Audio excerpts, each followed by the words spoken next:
Hi, I'm Aisling Rawle and I'm the author of The Compound. The Compound is a dark satire of reality television where we follow 19 contestants as they compete for rewards and fame and possibly love. The contestants have to carry out communal and personal tasks. The communal tasks help everyone and the personal tasks are purely for greedy purposes.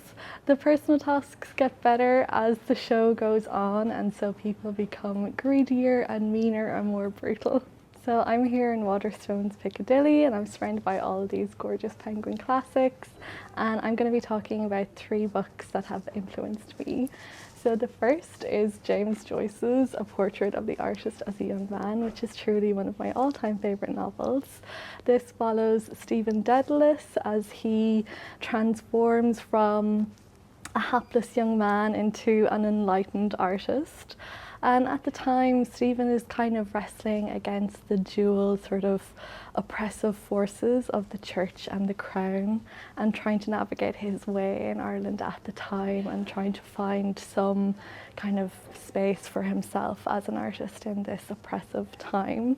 I think one of my favourite things about Joyce is that he loved most of all Joyce and that because of that he writes a really unflinching portrait of himself through Stephen, and that he shows the kind of ugliness and the beauty, and all through this really wonderful rich interiority.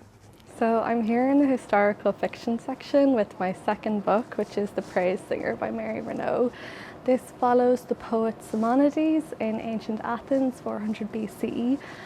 Simonides was living during a really important time in both the history of Athens during the rise of the tyrants, but also in literary history when we were following the storytelling tradition moving from oral to written.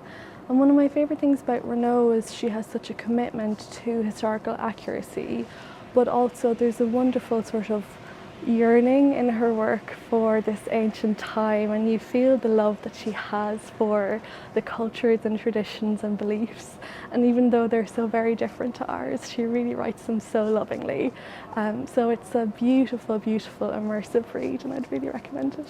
So for my final pick, I have Either Or by Elif Batuman, which is the gorgeous sequel to The Idiot.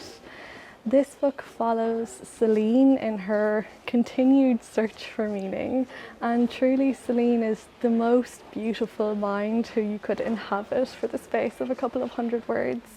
Something that I love so much about being inside of her brain is that she's both charmingly naive and infinitely wise.